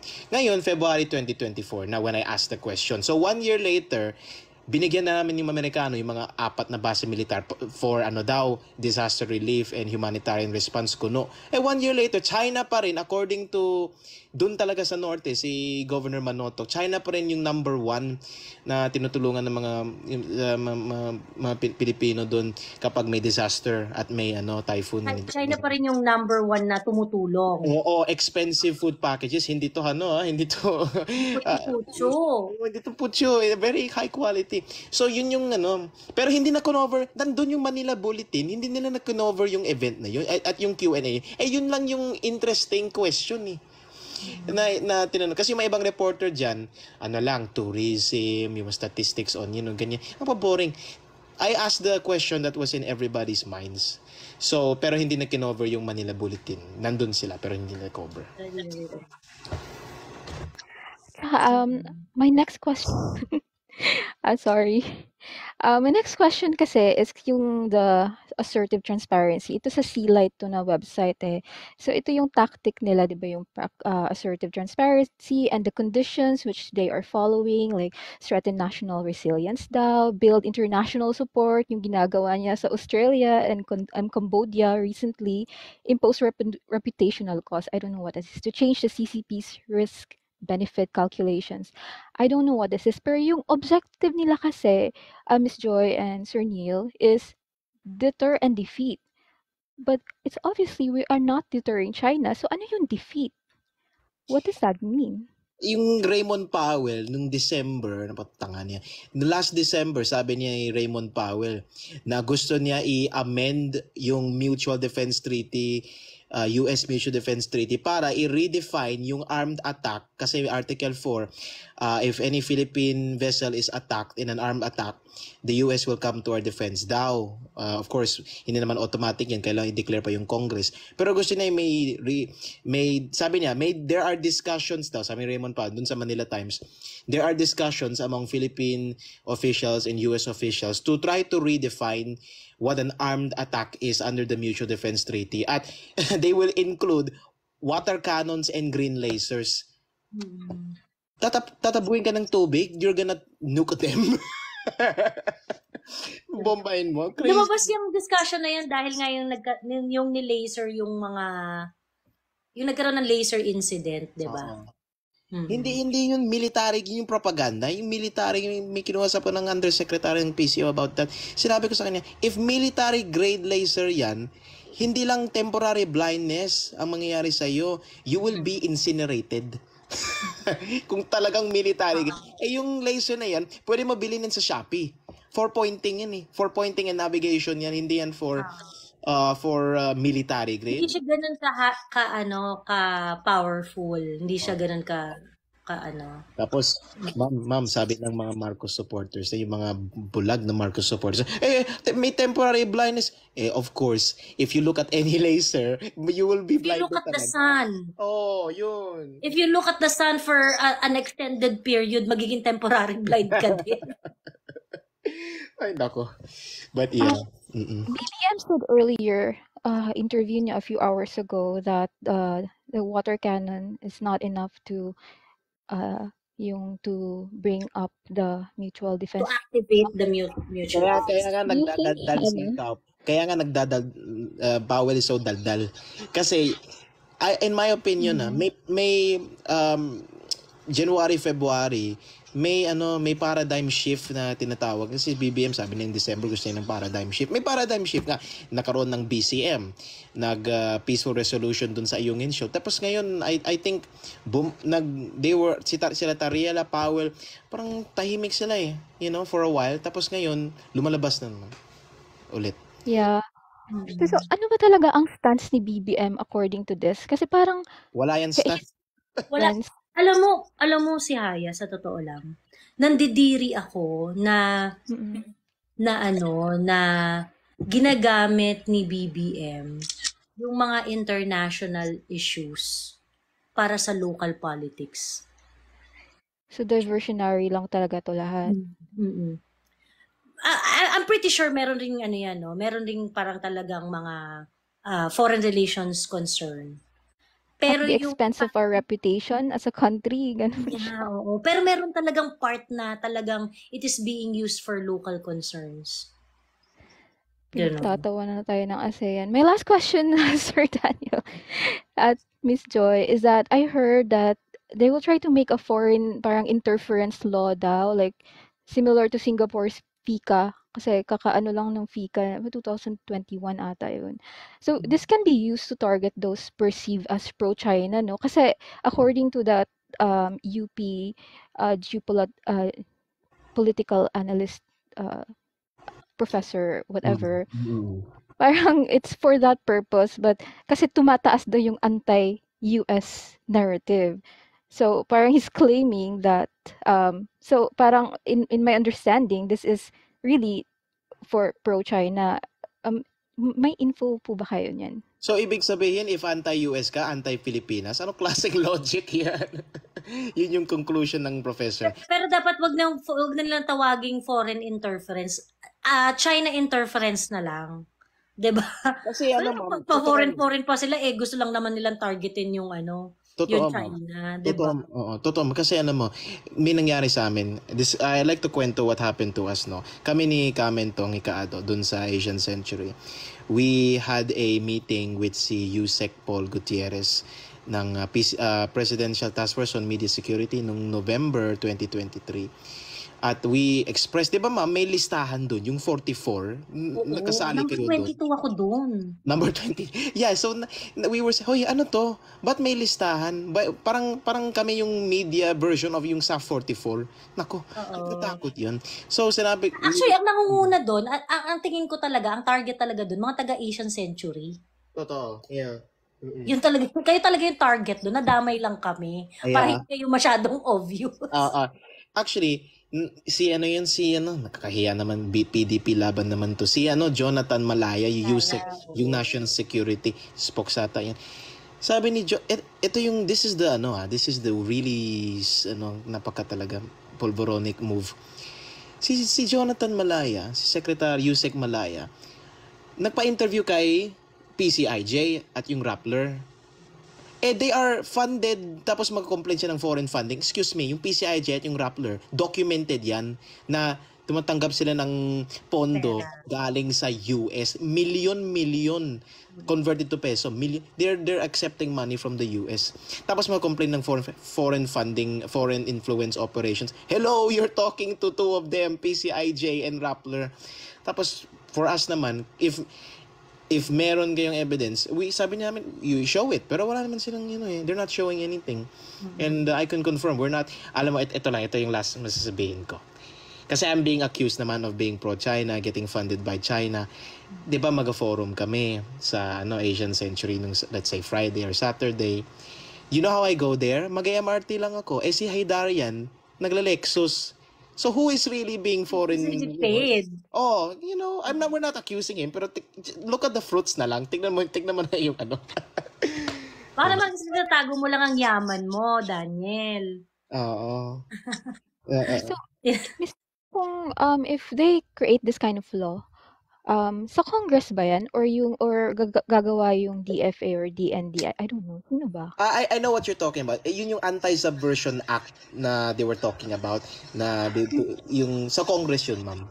Sa Congress. Hindi, para siyang foreign interference law, something like that. Tingin ko magkakaroon It's ng not clear. problema. Kasi unang-una, that's going to be a foreign policy.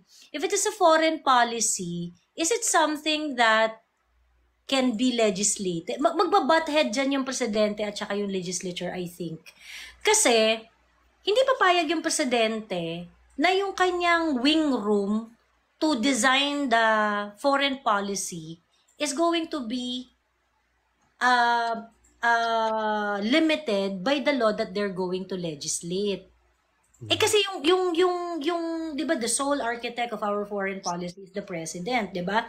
Pagkatapos you're going to make a law for foreign interference. Even if yung the act itself of legislation, of course, syempre, legislature yung merong karapatan doon. But I think magbabutt head ng bonggang-bongga yung presidente dyan at saka yung presidente dyan at saka yung... Kasi kung kunwari, ako yung presidente, why would I agree sa ganyang klaseng batas? Yeah, yun yung sinabi po namin ni Asian Century kay Yusek Paul Gutierrez sa PCO Media Security. Sabi namin, do you know who, if gagawin sila ng ganitong law, do you know who will be affected by that? Do you know who will be punished with that law? Si BBM mismo. Kasi we can bring up his old statements na dati, he could be labeled na pro-China rin. So he will be affected by this law rin. Pati si PRRD, pati si Senator Amy, pati basta yung past statements, si BBM nga dati anti-EDCA nga yan eh. He signed the resolution with the late Miriam Santiago saying na, he disagreed with the Supreme Court saying that EDCA is constitutional. So, it will backfire. Tignan natin. Bring it on. Yun lang po yung questions ko. Thank you. Sila doon. It's going to be a huge debate. Kasi ang tawag dito, unang-una, pag nag-legislate ka ng batas, it should be general enough to cover contingency. Pero it should be specific enough to address yung mga problems na gusto mong ma-address. And in this situation, kapag ginawa nila yun, maraming mga unintended consequences ang maaaring mangyari. So, kumbaga parang, I don't know how they're going to put a parameter on it. Kasi syempre parang, pinaliit mo yung space nung architect ng foreign policy by making a rule out of it ng ganito. 'Di ba? Kasi what if the interference is ang tawag dito is agreed upon by two sovereigns, which is yung presidente. 'Di ba? Pag hindi na siya presidente, how is the new president going to look at it? Would that be considered as interference? Well, I'm pretty sure isa-sort out nila yan, pero I'm very, very sure magiging sobrang malaki siyang debate. Like a fundamental debate. Icha-challenge niya yung it's going to be a very, very huge debate, and it will deal with fundamental concepts in our constitution. Yung mga pillars ng ating government, mako-question talaga, marere-examine ng bonggang-bongga. So, hindi yan, tingin malabo yan. Baka tingin ko mas mauuna pang maging batas yung maligalize yung marijuana kaysa dyan. Miss Joy, they're so blinded by their hate of China, they don't know na it will backfire on them. Oo, na magbabackfire talaga siya yan. Tingin. So, lastly lang, Miss Joy, before ako bababa, i-urge ko lang yung mga listeners, kasi si Ray Powell, ang ingay-ingay niya sa Twitter siya maingay. Tsaka yung mga nag-iingay doon, puro maputi, mga banyagang puti. It's like they are the ones parang talking about the Philippines and South China Sea. Wala naman sila kinalaman doon. So, kung may mga Twitter kayo, puntahan nyo naman sila para mapakita nyo na hindi nag-a-agree yung mga Pilipino sa mga pinagsasabi nila. Yun lang po. Thank you. Have a good night. Thank you. Thank you si Haya. Thank you. Sabi ni Kenneth, Miss Joey, nakaabot din. I'm at lunch ngayon. Hihi. Ayan. Uy, pasensya na talaga. Gusto ko talaga mag-live sa YouTube kasi nga nasa Bacolod ako. Ang hina ng internet dito. So, sa TikTok lang yung nakakapag-live ako ng dire-diretso.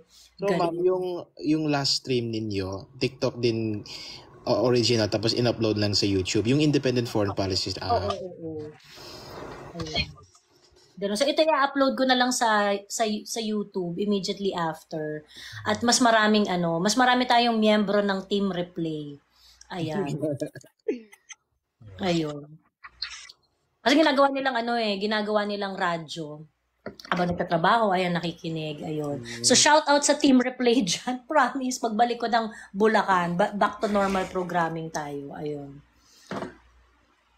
Yun, friend, ako ng mga kamag-anak kong loyalista, sabi ni Kenneth. Pero alam mo, sa totoo lang, yung mga loyalista, hindi ko na rin sila mag-gets eh. Kasi, I can't understand why they can be loyal to PBBM, to Bongbong Marcos, when in fact, yung mga policies ni Bongbong is totally opposite dun sa mga pinagagawa ng tatay niya. Absolutely. Diba? Di ba kaya nga naging loyal kaya nga nagkaroon ng loyalista dahil sa matandang Marcos? Hindi dahil sa kanya. Oo, hindi dahil kay BBM. Hindi dahil kay BBM. So ngayon, kung kunwari ako loyalista ako, ang talagang ma-appreciate ko na Marcos, si Senator Amy. Kasi yung politics niya, consistent sa politics ng tatay niya, yung anti-American sentiments niya, yung views niya sa when it comes to capacitating our military, ganyan. Ano pa ba yung mga parehas? Yung foreign policy, basically. Parehas sila ni Senator Amy dyan eh. Pero nakakadismaya si Senator Amy sa isang bagay. Ito yun. Somebody told me, taga-SMNI before, may interview daw. Mag-i-interview si Senator Amy. Pero when her team found out na magtatanong siya about yung purchase ng cheap Russian gas para pabagsak yung presyo ng langis dito, oil dito sa Pilipinas. I think sabi niya sa akin 1 hour before or on the hour kinancel nila yung interview. And naalala ko yung kasi doon din sa Kamuning Bakery, yung forum, nung 2022, tinanong si Senator Amy about yung purchase of cheap Russian gas. Ayaw hindi ko maintindihan. Ayaw na. Pero consistent naman siya sa anti-EDCA, anti-Afghan refugees, arbitration. Pero pagdating sa purchase of Russian oil, yung si BBM na gusto niya daw at least in yung sinabi niya dati, pero siya hindi ko kasi meron statement si BBM before about it actually ba ganda pa yung statement niya, statement lang, of course hindi na materialize. Sabi niya national interest comes first kasi may sanction daw about that. Sabi niya strong statement siya, national interest must come first. Pero si Senator I'm a bit questioning of her lately dahil doon kasi I've heard iniiwasan niya ma'am parang ayaw niya, hindi maintindihan. Consistent naman siya sa lahat ng mga yung consistent siya doon sa mga sinasabi niya. Oo. So, syempre, yung mga hindi niya sinasabi. Yun lang ma'am. Pero yung purchase of cheap Russian gas ngayon, ipansin nyo sa mainstream media, sa ANC, sa GMA, kasi may isang opposition leader sa Russia na matay daw, yung Alexei Navalny. Kino-cover highlight ng ANC ngayon at yung mga ibang mainstream media dito sa Pilipinas. May nakarating sa akin na that may affect yung presentation ko about yung Russian oil yung this last month. So that's the reason why daw ngayon dinidemonize nila ng Russia all of a sudden sa Philippine mainstream media ngayon. Yun yung narinig. Kasi yung hindi lang US against yung purchase of cheap Russian kasi pati yung ma'am yung mga oligarch, for example si Makati Business club director Coco Alcuaz. Parang may statement siya, sabi niya, parang iniiwasan niya yung purchase, ganun. Pero yung that is the only immediate solution para ibagsak yung presyo ng yung langis dito sa yung oil and yung gas dito, diesel dito sa Pilipinas. Si Senator Amy ayaw dun eh. That's what I don't understand. Baka merong interest na. Baka kasi lahat naman politically vested lahat naman may vested interest eh. Baka merong interest na pinoprotect, 'di ba? Ayun. So instead of saying something that would make her inconsistent, nanahimik na lang. Diba? Ayun. Baka ganun. Ma'am, anong stance nyo yun? Yung proposal na i-purchase yung cheap Russian gas? Well, ang kasi di ba before, ang naging explanation dyan, while it is cheap, I do not know, no? Actually, wala akong strong opinion about it eh. At that time, nung sinabi yun ni BBM, na-explore natin yung pag-source ng gas sa Russia. Dahil nga tumataas yung presyo ng gasolina, ng crudo. Ang sabi niya, sige, natin, i-explore natin. Later on, nag-backpedal siya. Tapos ang sinabi niya na while it is cheap, yung transportation cost niya papunta sa Pilipinas daw is going to be very expensive. So kumbaga parang mag-i-even out lang din yung matitipid mo sa pagbili. Pagkatapos i-add mo yung cost ng transport. Mag-i-even out lang daw yung kumbaga hindi rin talaga tayo makakamura. That was the explanation that I understood. So that's why they aborted the idea. I am not sure if there are any other explanation that would say na even with the transportation, the logistics and whatnot, mas makakamura pa rin. Ganon. So, hindi ko alam. Kasi may isang vlogger, si John Reiter, punta siya sa Russia. Tapos, yung presyo ng crudo doon, if kinonvert mo sa peso, 30 pesos. 30 pesos. At saka yung India po, ma'am, they're buying from Russia. In fact, firm nga yung India, sabi nila, we are smart and smart, we have a lot of choices, ganon. I heard din may isang alternative view, no? Kasi like you, I'm not sure din about the logistics dun. Sabi daw sa akin, mas malapit daw yung Russia kaysa sa Middle East. So, in fact, mas mura yung cargo or yung shipping fees kasi mas malapit yung Russia kaysa sa Middle East. I don't know, yun yung narinig ko from yung alternative explanation doon.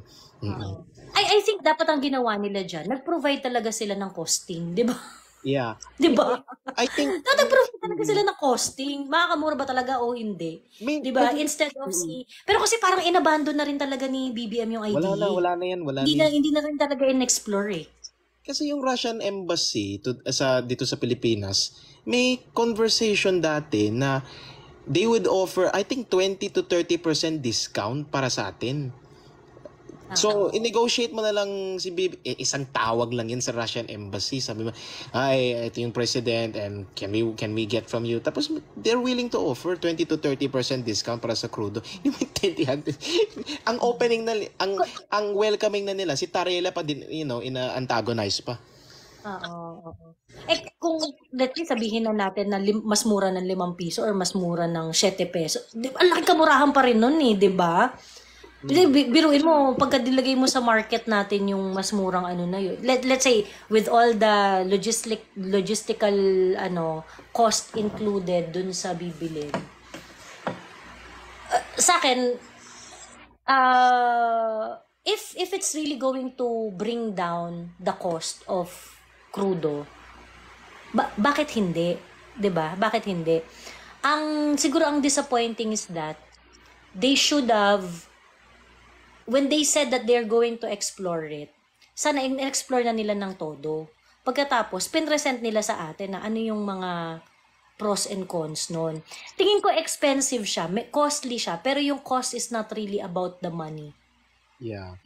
The US lang eh. US ayaw dyan eh. Oo. Kasi ayaw ng Amerika na nakikideal tayo sa Russia eh. So actually sinabi ko nga, ito yung advice ko kay BBM nung presentation ko, sabi ko, if magte-threat sila ng sanction, you have to be like PRRD, you have to stand up for the country, for the Philippines. Sabihin mo, okay, may sanction ka for ordinary commerce, we will kick out your military bases. Yung ginawa ni PRRD, kinancel yung visa ni Senator Bato, nagta-threat ng ganitong ganyan, withdrawing aid. Sabi ni PRRD, okay, we will cancel the visiting forces agreement. That's an example of true leadership. Hindi ganyan. Takot ka sa Amerikano. Ay, hindi ko alam kung saan dadali na ito. Ako talaga sobrang disappointed ako talaga. Actually, beyond exasperated. Ganon. Kung nasa Manila lang ako, magjo-join ako dito eh.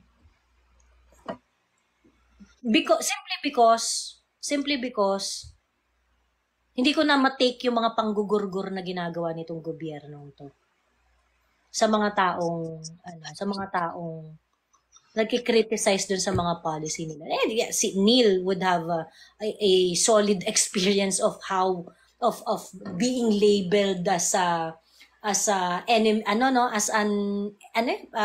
sabi ni Darian, makapili daw. China sympathizer na hindi ka na makabayan kasi maka-China ka na, yung mga ganyan. Diba? Parang, bakit kailangan natin ganunin yung mga tao, yung mga kababayan natin? So, yun. Ayun. So, kung nasa Manila kayo, join kayo. Ayun. Ang Indonesia nag-move out na sa Western Financial System, sabi ni August. Ang Indonesia, nasa out of nowhere, bigla siyang lumabas sa one of the biggest economy in the world. Indonesia and India. Yung dating ni BBM nung speech niya sa Australia, gusto niya maging India tayo. Na sabi niya, we want to be active participants, not observers. Gusto niya maging bida talaga sa international stage. Kung gusto maging India, you buy the oil, the Russian oil, like them. That's one way you could start. Sabi ni si Haya, it's not out of nowhere, Miss Joey. They work hard to get out of IMF, sabi ni si Haya. Yeah, I'm pretty sure they did, no? They formulated policies and really work hard to be there. What I meant na out of nowhere, kasi tatlong period yung pinakita dun sa timeline. Parang 1998, 2008 ba yun? Or tapos 2024. So wala siya dun sa dalawang previous period. Dun sa 2024, biglang bulusok si bakla. So, di ba? Kumbaga parang, if you make really good decisions, it can really turn things around dun sa bansa mo eh. Ang problema kasi, at ito yung mga hindi naiintindihan ng mga hanggang ngayon, bilib na bilib pa rin kay BBM. Guys, I do not understand what you voted him for. Yung mga sumusuporta kay BBM ngayon, nagalit kay Lenny noon, hindi ko maintindihan kung bakit supportive pa rin kayo sa mga polisiya ni BBM. 'Di ba? Ngayon, huwag kayong magpanggap na mga critical kayo or nag-iisip kayo or whatnot, ganyan. I know a lot of you, kasi marami dyan na mga nakilala ko rin dito sa TikTok eh. Kilala ko rin kayo, 'di ba? Hindi ko kayo maintindihan kasi todo manlait kayo kay Lenny noon eh. Pagkatapos, BBM is doing a Lenny now. And yet, yung mga policies are still acceptable for you. 'Di ba? So, huwag niyo na akong bubullshitin na nag-iisip kayo, critical kayo, or ganyan-ganyan. No, fandom lang kayo. 'Di ba? Laking pinagkaiba dun sa mga Korean fandom. yung mga BBM supporters dyan, ayaw mag-associate sa mga Chinese embassy. Ganun. Tapos, nakita nila nandun si First Lady. Tapos, naging sila biglang neutral. Okay. Sunod-sunuran. Oo, mga walang paninindigan, Diyos me. Mga walang I mean, yun yung sa akin isa sa mga pinaka nakakasukang bagay sa mundo. Yung hindi mo alam yung pinaglalaban mo. 'Di ba? Hindi mo alam yung pinaglalaban mo. No, parang pwede naman tayong hindi magkaintindihan at pwede naman tayong mag-disagree. Pero wag mo akong bubullshitin. 'Di ba? Wag niyo kaming bullshitin. Wag niyo kaming bullshitin na mahal niyo yung bansa, wag niyo kaming bullshitin na critical kayo or what not. 'Di ba? When in fact, member lang kayo ng fandom. 'Di ba? Yung Jared Super Babo ng Analytics, may magandang English malupit na saying diyan. Don't pee on my leg and tell me it's raining. Yeah. True. Ayun. Anyway, meron pa akong gustong i-topic na isa bago tayo mag-end live. Teka lang. Babalikan ko lang tong mga post ko.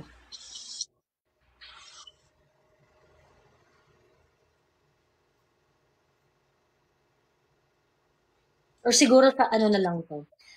Kasi, si Sandro, maglalabas ng hindi ko alam kung ano iniisip nitong mga to. Na parang, si Sandro maglalabas ng slate ng mga senatoriable kineme, ganyan. Parang, ano na ba na-achieve ni Sandro bilang legislator? Ano na-achieve ni Sandro bilang legislator? Pagkatapos, bigla siyang Rep. Sandro Marcos prepares for a strong PFP senatorial slate for the 2025 election. Hindi ko alam kung saan nagagaling yung kapal ng mukha nitong mga to. Sino ka? Ay, talaga ikaw magpapatakbo ba? Ano yung moral ascendancy mo? Pagdating sa pagpili kung sino ang karapat dapat. 'Di ba? Parang somebody please pakibatukan niyo si Sandro ng magising para maintindihan niya kung ano ang lugar niya sa Philippine politics. Sandro, it just so happen that your father's the president. The House Speaker is your uncle. But you, as a politician, you haven't achieved anything. Diyos ko, ano ba yan? May SIM card law daw siya eh. SIM card registration law. SIM card registration law is already completed before pumasok ang 19th Congress. Pinasa yan, 18th Congress pa lang. Nung nakarating siya kay PRRD, merong vinito si PRRD dahil merong provision, yung naunang version niyan, that even your social media accounts should be identified, should be verified.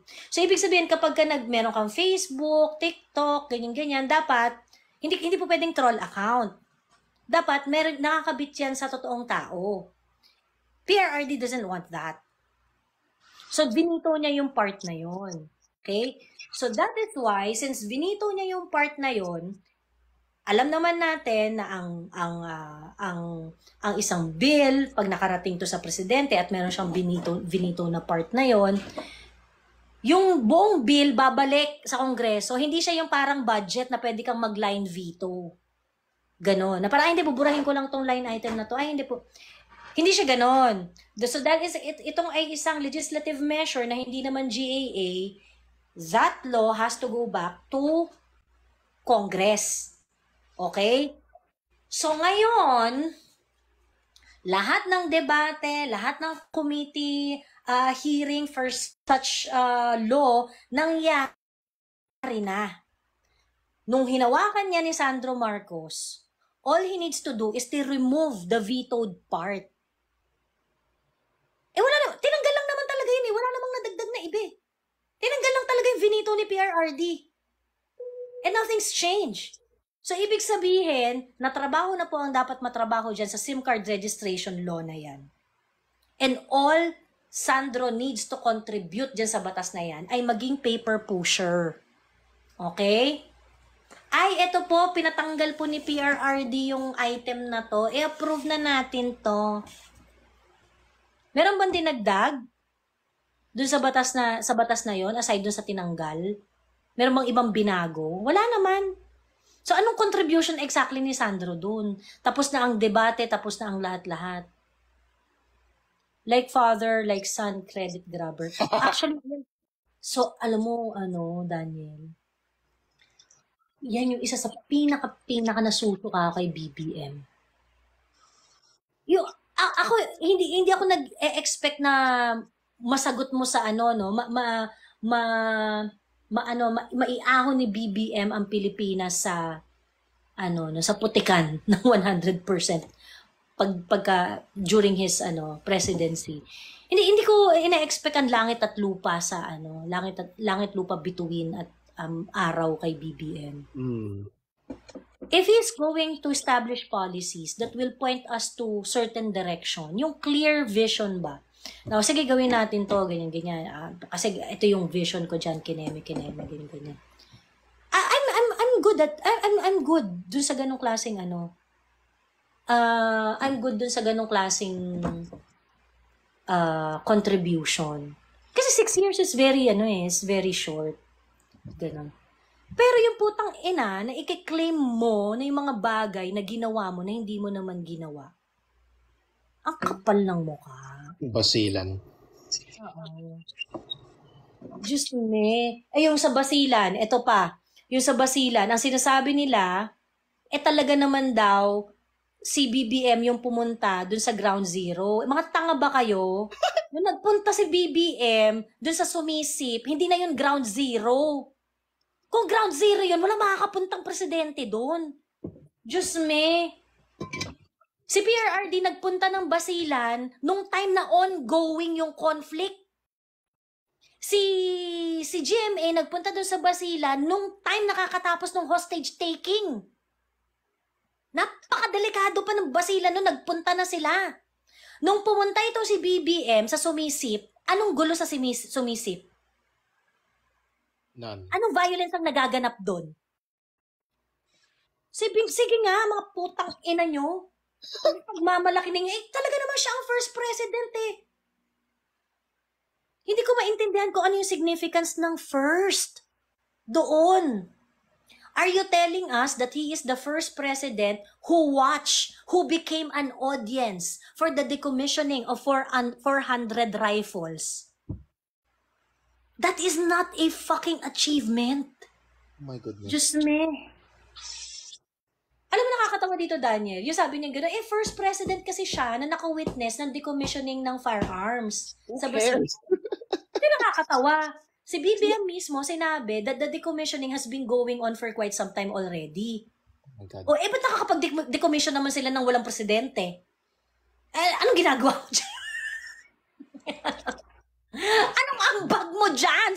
Aside from being an audience. Diba? Nakakapagod. Goodness.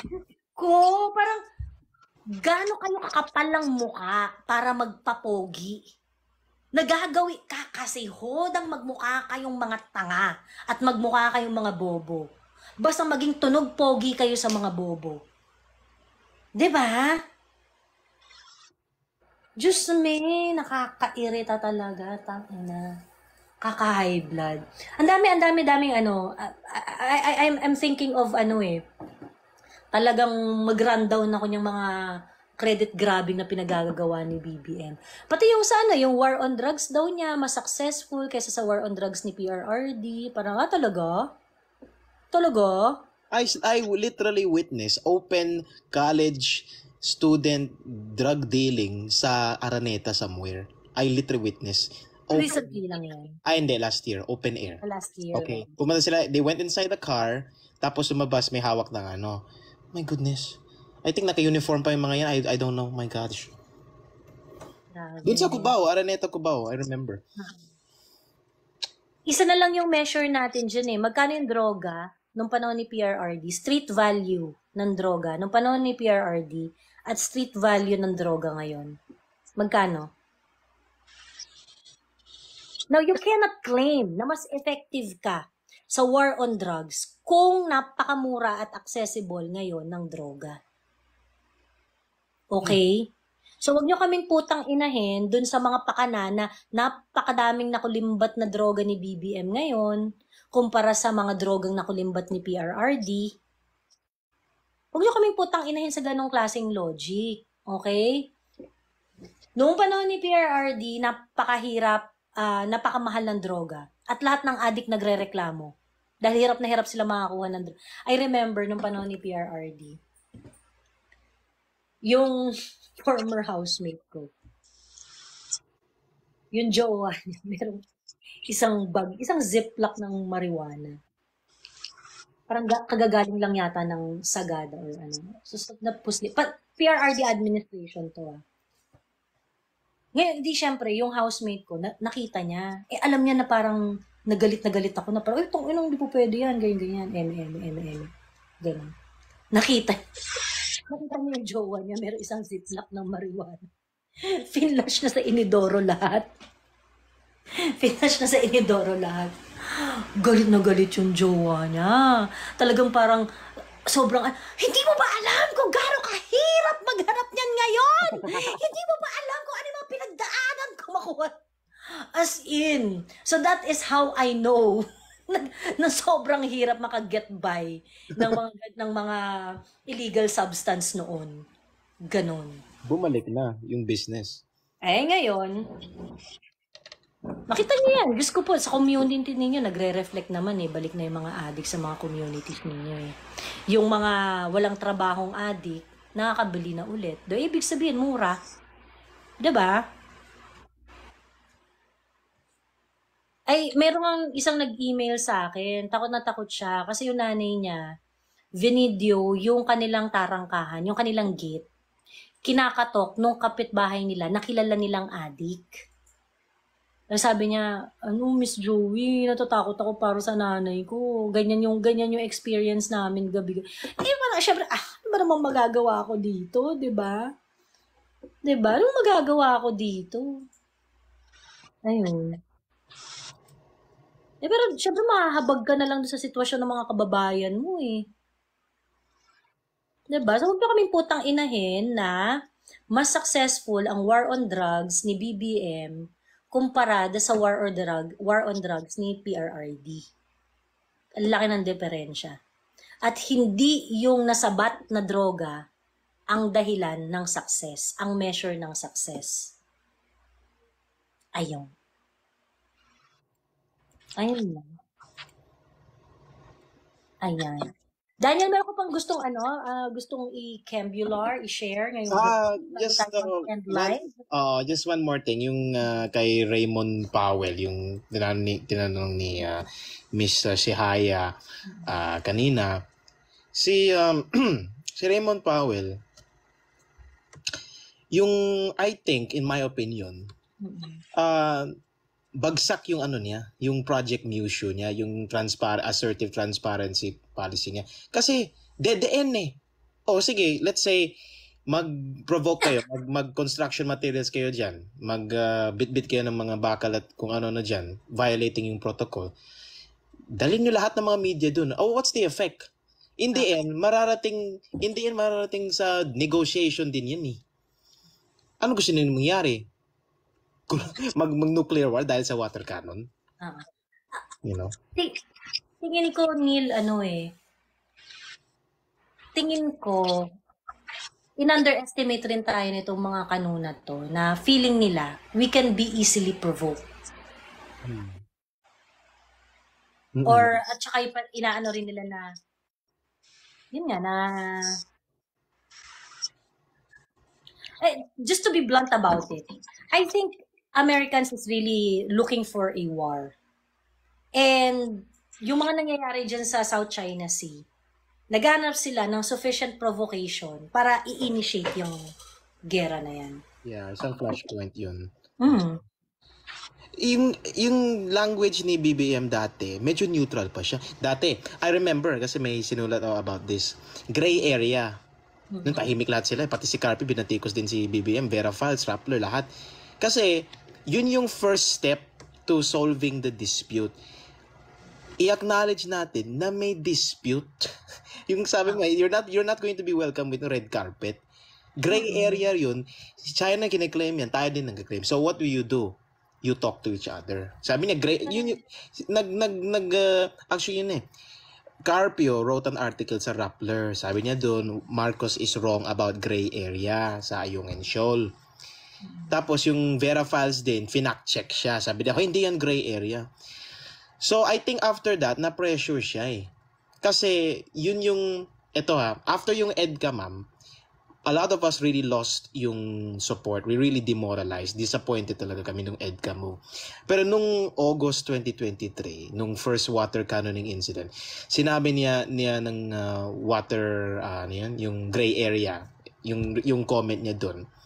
He calmed down yung mga yung mga rhetoric na may ibang diyan na bully or aggressive, gusto na ma-activate yung MDT. Tapos na-pressure siguro si BBM dun. Sabi niya, "Hey, you have to be assertive." Kaya nga dun sa China, dun sa Australia, sinabi niya, na upgrade yung rhetoric niya. Na-pressure eh. Ayun. Anyway, I don't think we have a president. No. Mm-mm. We don't have a president. Mukhang lang siya, nakikinig lang siya dun sa puppet master niya. It's not really for us. Mm-hmm. Ayun. Di ba yun din yung observation mo, yung parang feeling mo na siya, yung sinasabi niya, it's not really coming from him. Yeah, ino-observe ko siya yung mga speeches niya. Nung time na sinabi niya yung gray area yun, I could really feel na parang yung old BBM, you know what I mean, ma'am? Yung old, yung mga vlog. Pero so kami ni Kamentong nag-forum kami after. Sabi niya we were supportive. Sabi niya, okay, inuunahan kayo, Mr. President, ng mga ganitong tao, mga Amerikano. Let us try to help you. So we reached out a helping hand. Hindi nakinig. Wala tayong magagawa dyan. Hopeless case yan. Oo. Sabi ni Handsome MA, so parang sinasabi nyo na si Lenny na lang nanalo. Hindi po. Ang sinasabi namin, parang si Lenny ang nanalo. Magkaiba yun, Handsome MA. Nagets ba? Handsome MA, nakausap na kita before eh. Kaso, duda ko kung meron kang capacity to understand kung ano yung sinasabi namin eh. May looming coup pa ngayon sa Ukraine kasi there are forces in UKR na want to stop the war na. Talaga. Ayun. Anyway, ayun. Ayan. Mag-end live na tayo, Daniel, kasi antok na ako. Nag-jujitsu kasi ako today, pagod na pagod ako. Sakit ang katawan ko. Ayan. Naniwala na ako, ma'am, dun sa sinabi ng kapatid ko na may something talaga kay BBM before election.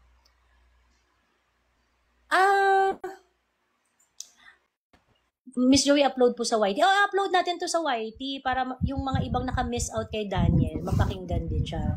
Ayan. Thank you, Mama, for inviting me dito sa live ninyo. Anytime. Actually, basta pagka-live, magsabi ka lang na pwede paakyat.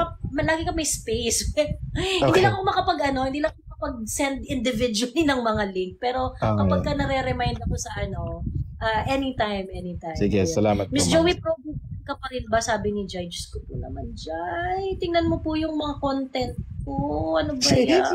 Si Kamentong inis may isang time may nag-approach sa kanya. Tinanong siya pro BBM pa si Kamentong. Tapos nakita ko yung gipin niya. Nagkikil kay BBM. Nagalit. Ay, nako. Sweet. Para kayong yung Now lang kasi ako nakapag-update sa'yo. Ay, troll yan, I think. Tingin mo yung ginagawa ngayon ni BBM, is this the reason why I supported him? Jai? Tingin mo yung pagiging maka-Amerika niya, is this something that I supported him for? New sa TikTok, just for Miss Joey, mare-replay po ba namin here sa TikTok ang live? Hindi. Itong TikTok, yun yung ano dito sa TikTok, walang replay ng live dito sa TikTok. So ngayon, ang mangyayari, itong live na to, ida-download ko sa TikTok, pagkatapos i-upload ko sa YouTube. Ayun. Ayun lang. Siya, next time, Daniela, punta ka lang anytime. Okay, thank you, ma'am. Ayan. Salamat din sa audience. Oo.